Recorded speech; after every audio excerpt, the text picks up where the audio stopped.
So God said, "Let us make man in our image, after our likeness, and let them have dominion over the fish of the sea, the fowl of the air, and over all the earth."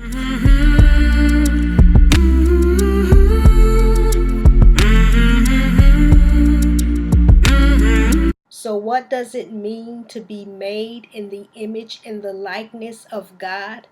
I like to look at it this way. Before God made anything, the trees, the flowers, the cats, dogs, it doesn't matter. Before he made anything, he only started out with himself. There was nothing else available to make anything from but himself. So he had to start off with himself.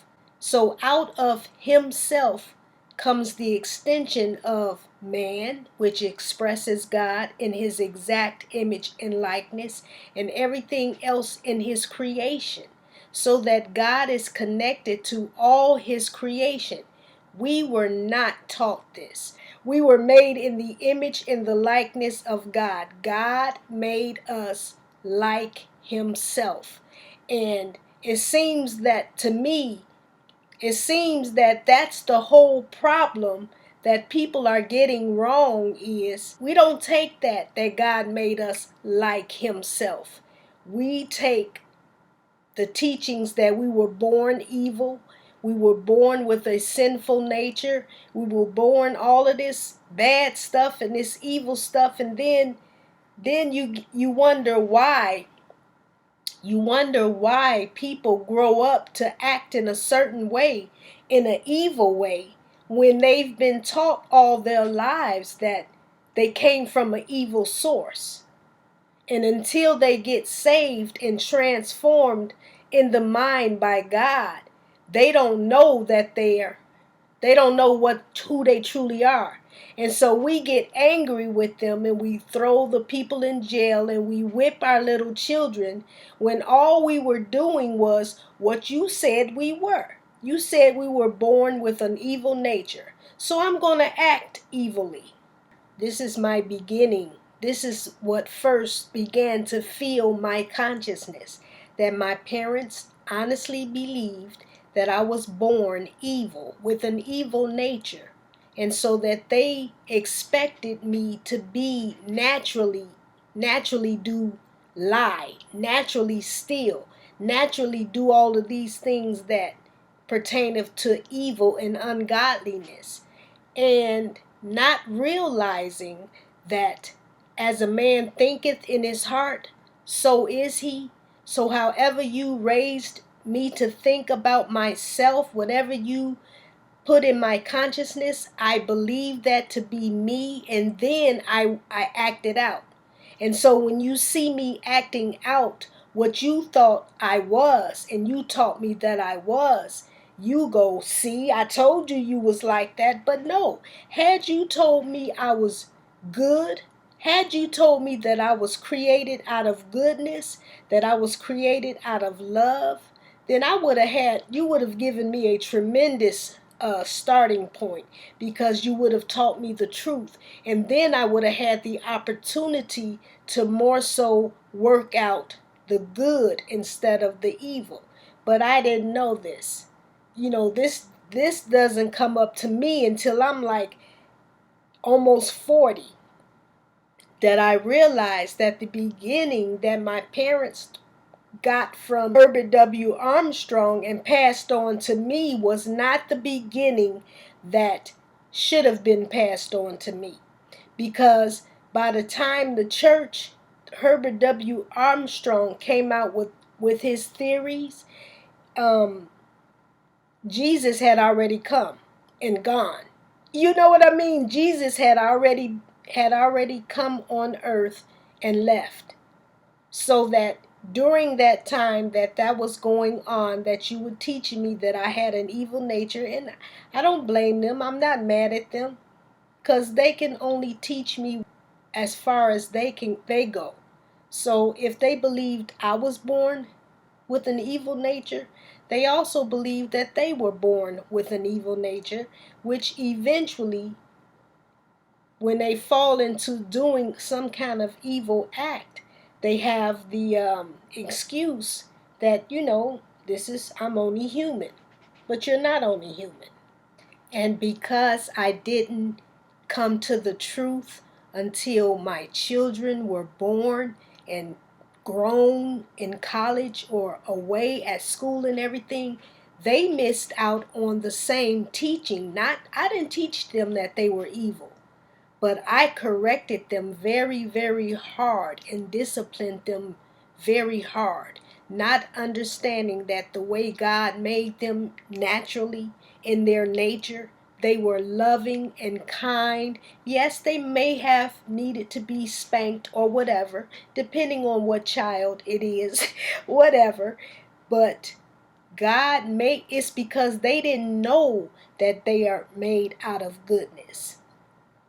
And once they're reminded and that's brought to their memory or brought to their consciousness, then they get to act that out. I mean, eventually you'll get tired of getting your behind spanked or getting on punishment instead of just enjoying life. That's what happened with me. I got tired of being spiritually spanked, spiritually corrected, spiritually brought to my attention that no, you're not doing this correctly, and I had to give in to where's I can hear the loving. I can hear, okay, daughter, we're going to do this correctly. I'm going to show you this the right way to do this. And once you get satisfied with that relationship with me and God, we're one. Like Jesus says, I and my Father are one. All that the Father has is mine. All God's strength is mine. All his health is mine. All his abundance is mine. Everything that God has, his peace, his love, his joy, his self-control, his goodness, his gentleness, his meekness, all of these attributes, all of these characteristics, all of these qualities God made me out of when he made me. I didn't have to come into this, or I don't know how to put that. Maybe you do start off not really knowing who you really are, and so you have to fall down a whole bunch of times and be brought back up, and eventually you get tired of falling down. And once you get up and you stay up, then okay, fine. All right, whatever. Yeah, so I grew up gossiping sometimes with friends. I grew up talking about other people. I grew up criticizing. I grew up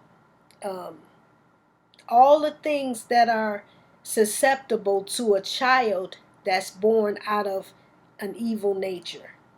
I grew up with those things. And it's so funny because as soon as you learn the truth, as soon as you learn that you were not made out of those things, that is not your starting point, then all of a sudden you get the strength to be good. So I wasn't taught that I was just evil. I was taught that, or that when you whip my behind or put me on punishment, then I'll act right. You know what I mean? Which means that I'm capable of acting right in the first place. You just need to gotta figure it out, how to draw that out of you. It was quicker and easier to discipline a child by spanking them than by getting them to understand the good point that you're trying to get them to express. You know what I mean? So if you're a young girl and you have children, man, invest in the value of your children. Invest in seeing them as they are really made in the image and the likeness of God. Talk to them about being good when you're going about your daily chores or activities or whatever. Talk to them about being good and about the possibility of them being good, because they are good. With the idea that I was I was created with all the good attributes of God. That's what I was created with. Put your stones down. But anyway, with that came the challenge of, why are you jealous? Why are you envious? Why do you have to steal? Why do you have to lie? So it becomes more than just obey these 10 commandments and then that's it. God does not expect us to blindly follow him.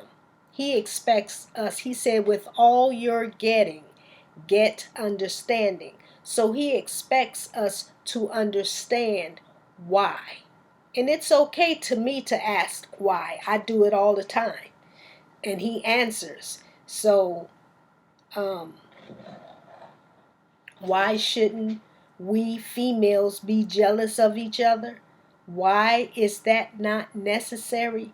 Why is that out of the character that God made us to be? Well, for one, it's just because that's just not what God made us out of. We don't have envy and jealousy in our system. And it's not the spiritual system. We don't have that in our system.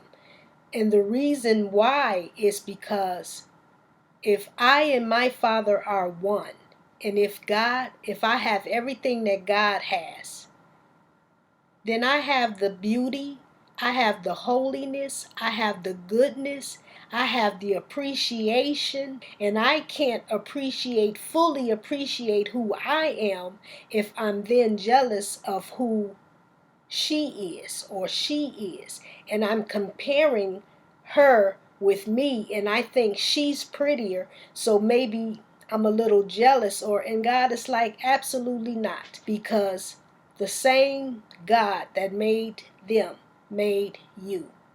You are all God's image and likeness. It's just that some of us get that. Some of us are learning more and more about who we really are. Oh my God. You know what I'm saying? It's such a waste of time to be jealous of another person. Anything, money, it don't matter, because all of it belongs to God. The only thing we need to learn how to do is learn how to appropriate God's word. Learn that he's done everything for us already. The only thing that we need to do is to maintain the right attitude, gratefulness, loyalty, faithfulness, honesty. All of these good qualities is start expressing those, and then we'll start getting rewarded for those. Hello. So I just want to say that I hope my sisters today are learning who they really are not listening to what the world is saying about them, how they need this and they need that, and y'all this way, especially you black women, y'all got too much attitude and this and that. Yeah, okay, whatever. Put all that stuff behind us and move forward toward who we really are and to walk that out. You is kind, you is good, and you is important.